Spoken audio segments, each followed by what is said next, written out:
복습하는 기태 28강 시작하겠습니다. 자, 우리 바로 앞 시간에 이어서요. 논중의 오류와 관련된 개념들 몇 개를 정리할 건데요. 자, 먼저 보시면 흑백 사고의 오류 같은 경우에 논의의 범주를 두 개로 한정하고 이것 아니면 저것이라고 판단할 때 생기는 오류, 어렵지는 않죠, 그죠?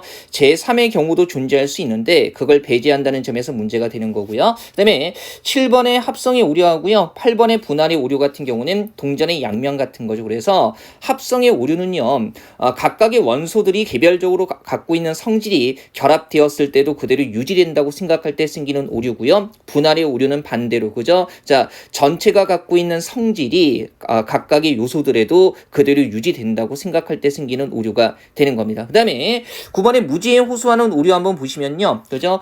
증명할 수 없다는 사실을 근거로 들거나 반증을 제시할 수 없다는 것을 근거로 참이라고 생각할 때 생기는 오류입니다. 그죠? 이를테면 신은 존재한다, 신이 없다는 것을 증명할 수 없기 때문이다. 그러면 반대 입장에서는요, 신은 존재하지 않는다. 왜냐하면 신이 있다는 것을 증명할 수 없기 때문이다. 이런 식으로 반박할 수 있겠죠. 그죠? 그러니까 논의가 제대로 진행될 수가 없는 거예요. 그죠? 한번 보시고요. 10번의 잘못된 유추의 오류 같은 경우는요, 말 그대로 유추를 적용할 때, 그죠? 그 결과에 직접적으로 영향을 미치지 않는 유사성을 바탕으로 결론을 내리게 되는 거죠. 이런 것들 잘못된 유추의 오류라고 하고요.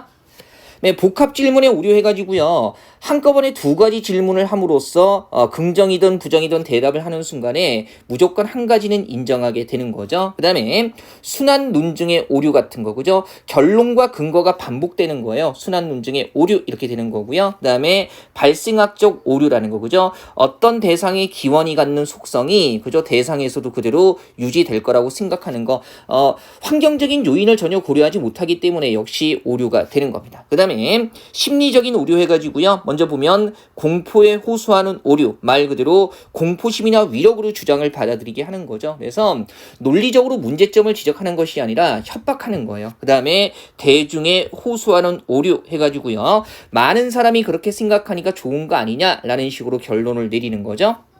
어렵잖아요. 그 다음에 연민에 호소하는 오류 같은 것들, 그죠? 역시 논리적인 근거를 대지 않고요. 연민이나 동정심에 호소해서 주장을 받아들이게 할 때 생기는 오류죠. 여러분들 제 인생이 너무 갑갑하고 불쌍하니까 제 강의를 좀 들어주셔야 됩니다. 이런 것들은요. 논리적인 근거가 없는 거예요. 그죠? 자, 그다음에 4번에 부적합한 권위에 호소하는 오류. 용어 그대로 보이죠. 논점과 관계없는 분야의 전문가, 그 다음에 권위자의 견해를 근거로 어떤 주장이 참이라고 할 때 생기는 오류고요. 그 다음에 인신공격의 오류라는 거. 주장을 비판할 때 그 사람의 인품이나 직업, 과거의 정황 같은 것을 근거로 비판하게 되는 거죠. 주장이 갖고 있는 근거의 문제점을 비판하는 게 아니라 그 사람됨을 비판하는 거예요. 이런 것들 인신공격의 오류라고 얘기하는 거고요. 그 다음에 피장파장의 오류 같은 경우에 역공격의 오류라고도 얘기를 하고요. 말 그대로 다른 사람의 잘못을 들어서 자신의 잘못을 정당화할 때, 그죠? 너도 잘못했으니까 나도 문제될 거 없는 거 아니냐, 이런 식으로 얘기를 하는 거고요. 원천봉쇄의 오류라고 해가지고요. 논증이 제시되기 전에 논증을 미리부터 비난하거나 폄하하기 위해서 감정 실린말을 사용할 때 생기는 오류 정도가 되는 건데, 요즘에 논리적인 오류 문제는 많이 나오지는 않고요. 다만 이제 근간에 국가직에 논리의 오류 자체를 암기해서 푸는 문제보다는요, 제시문의 내용을 적용하는 형태로 출제된 적이 있어요. 그래서 너무 부담 갖지는 마시고, 다만 예전 기출문제 같은 거, 특히 서울시 이런 문제를 풀다 보면 논증의 오류 자체를 알고 있다는 전제하에 관련된 부분을 물어보는 문제가 출제된 적이 있기 때문에 가볍게 정도는 한번 해두셔야겠습니다. 자, 창의 비판적 독해의 유형과 원리 한번 보죠. 독자의 적절한 반응 평가하기라고 해서요. 얘는요, 말 그대로 종합적인 독해와 관련이 되는 거예요. 그래서 나왔을 때 여러 가지 측면을 한꺼번에 종합적으로 점검할 수 있으면 되는 거고요. 자, 바로 한번 보죠. 독자의 반응이라고 해서 대표 기출 문제 나와 있고요. 지금 한번 보면, 그죠?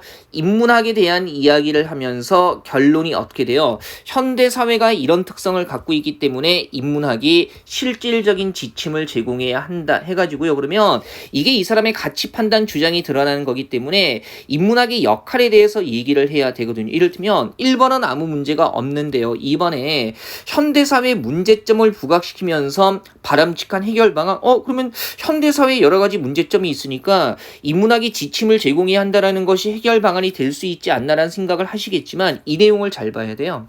현대사회의 문제점을 부각시키면서 한번 볼게요. 그러면 제시문의 셋째 줄에요.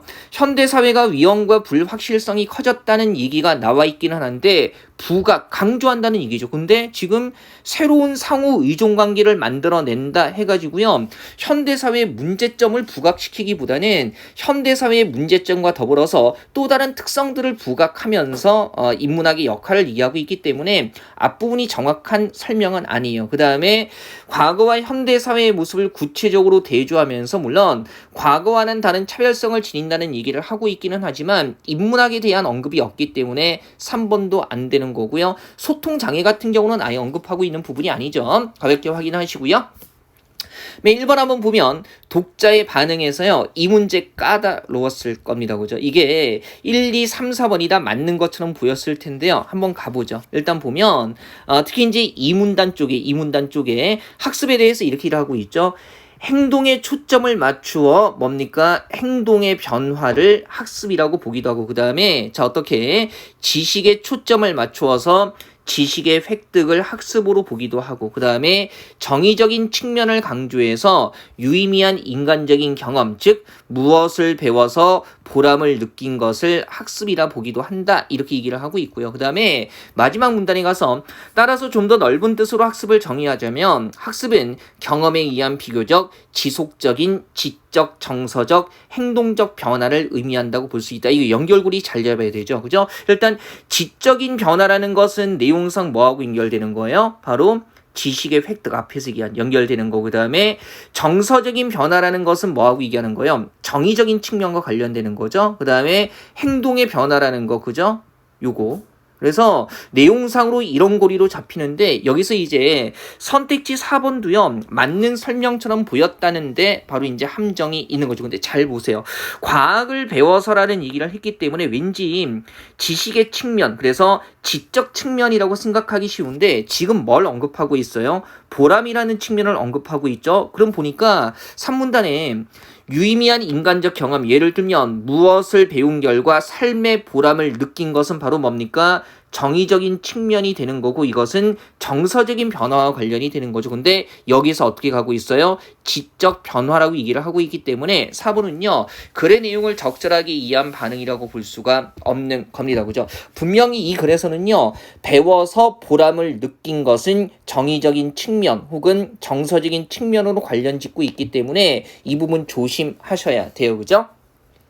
네, 2번 같은 경우도요. 그걸 종합적으로 이해하는 거죠. 그죠? 뭐 이가 어디서 생기느냐 싸우는 얘기를 듣고 나서 옷과 살의 사이 얘기를 하고 있고요. 나는 하나의 비유적인 건데 신발을 짝짝이로 신은 것에 대해서 하인이 얘기를 하자 뭐 사람들 자기 본대로 그냥 생각하지 않겠냐. 그래서 대상을 제대로 보려면 자기가 보지 못하는 부분까지 다 생각을 해야 된다는 얘기를 해주고 있는 거예요. 그래서 한쪽으로만 치우쳐 생각하는 태도를 버려야 정확한 판단이 가능하다. 뭐 크게 어렵지는 않았을 거예요.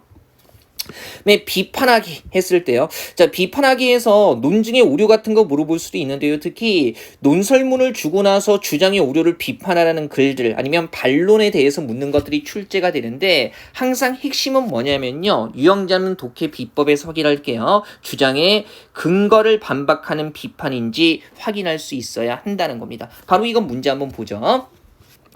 다음 주장에 대한 반론으로 가장 적절한 것은 해가지고요. 이 글 전체의 주장은 뭐예요? 첫 번째 문장이죠. 우리는 다이어트를 통해 자신감을 얻을 수 있다. 이게 주장이 되는 거고요. 그 다음에 그 근거를 봤더니 다이어트를 한 모습의 사람들이 호감을 느끼게 됐다. 그래서 이것이 바로 다이어트가 자신감을 형성해 준다는 것을 보여주는 좋은 예다. 그러면 근거가 되는 게 결국 다이어트라는 모습의 사람들이 호감을 느끼고 그 다음에 그것 때문에 뭡니까? 자신감을 얻을 수 있다고 얘기를 하는 거죠. 그러면 이 근거를 반박해 줘야 되는 거죠. 어떻게 가는 거예요? 그러면 진정한 자신감은 외모, 모습이 아니라 어디에서 내면에서 우러나오는 것이다가 이게 적절한 근거에 대한 반론이 되는 거고요. 선택지 2번처럼 지나친 다이어트는 오히려 사람의 건강을 해칠 수 있다. 물론 다이어트의 부정적인 측면을 언급해 주는 것이기는 한데 지금 이 제시문 자체에서는요. 다이어트가 건강에 좋다라는 얘기를 하고 있지는 좋지는 않기 때문에 그죠? 다이어터에 대한 부정적인 시각은 될 수 있을지언정 제시문에 대한 적절한 근거가 될 수는 없는 겁니다. 그죠? 항상 주장의 근거를 반박하는 것이 적절한 반론이 된다는 것 이거 생각하시면 되겠습니다. 1번 같은 경우에 그죠? 가에 대해 나의 필자가 제기할 수 있는 비판이라는 거 입장이 다른 거죠. 결국 가 같은 경우는요. 우리가 이런 거요. 1번 너희가 우리에게 잘못했지만 그죠? 너희를 벌 주거나 꾸짖지 않겠다라고 해서 관용적인 태도가 나와 있는 거고요. 그다음에 나 같은 경우는 어때요? 일본을 뭡니까? 살벌해 버리는 것이 죽여 없애는 것이 바로 우리의 정당한 수단이다라는 얘기를 하고 있는 거죠. 그러면 일본이 잘못했지만 봐주겠다라는 입장에 대해서 일본 죽여 없애야 된다라고 보는 입장이 무슨 얘기를 하는 게 가능하겠어요? 이를테면 당연히 아니 식민 지배를 받는 상태에서 그죠? 식민지배 모국, 식민모국, 즉 강자를 설득해서 무엇인가를 얻을 수 있다고 인식하는 게 너무 아니하지 않냐. 그냥 너희 잘못했지만 봐주겠다라고 논리적으로 설득할 것이 아니라 너희 다 죽여버리겠다라고 얘기를 해야 된다. 이런 식으로 비판하는 게 가능하겠죠. 그죠? 그래서 4번이 가장 적절하고요. 김희동립 선언서 같은 경우 우리가 3권 독해할 때요. 비문학의 대표 지문으로 전문 해석 한번 합니다. 그래서 일단 제가 수업 시간에 정리해드린 내용만 가볍게 환기하시고요.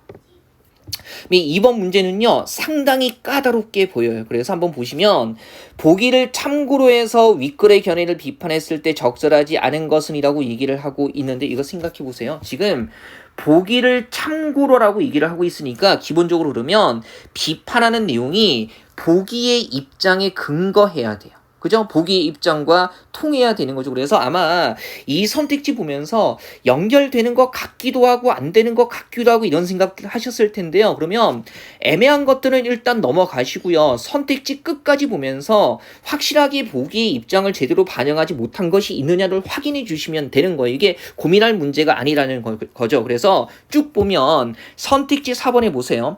광고가 이제는 소비자들을 직접적으로 현혹하려고 한다는 점을 강조해야 한다. 그러면 이 입장이 보기의 입장과 통해야 되는데 보기의 글을 한번 봤더니 무슨 얘기가 나와요? 그죠? 이를테면 밑에서 세 번째 줄에 다수의 새로운 광고들이 상품 자체에 대한 장점을 자랑하는 광고 형태를 멀리하고 그러면 상품 자체에 대한 장점을 자랑하지 않는다는 것은 직접적으로 유혹하지 않는다는 거죠. 게다가 뭡니까? 내포적인 의미를 가진 메시지를 선호하고 있다. 내포적인 의미라는 것도요. 의미가 겉으로 드러나지 않는다는 거잖아요. 그죠? 속에 의미가 있다는 거니까 중요한 의미가. 그러면 4번처럼 직접적으로 현혹하려고 한다는 것과 상품 자체에 대한 장점을 광고하는 것을 멀리한다. 내포적인 의미를 가진 메시지를 선호한다는 것과 4번의 내용은요 완전히 반대되는 내용이 되는 거죠. 그래서 보기 입장을 정확하게 반영하고 있지 못하는 점에서 4번은요 적절한 비판이라고 볼 수 없는 겁니다. 일단 애매한 것들은 좀 넘어가고요. 확실하게 반대되는 거, 그 다음에 보기 입장과 통하지 않는 것들이 있다면 찾을 때까지 보셔야 돼요. 물론 4번조차도 뭔가 애매했다면 좀 더 논리적으로 따질 필요가 있겠지만 이 문제 같은 경우에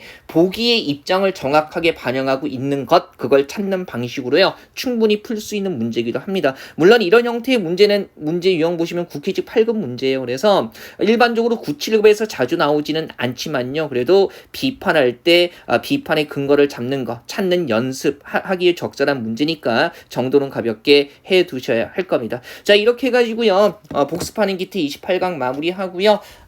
하루 이틀 사이로 29강부터 32강까지 그 다음에 32, 36강 해가지고요. 여러분들 기다리시니까요. 쭉쭉쭉 제가 매일매일 올리도록 하겠습니다. 자, 이렇게 해서 28강은 마무리할게요. 예, 마치겠습니다.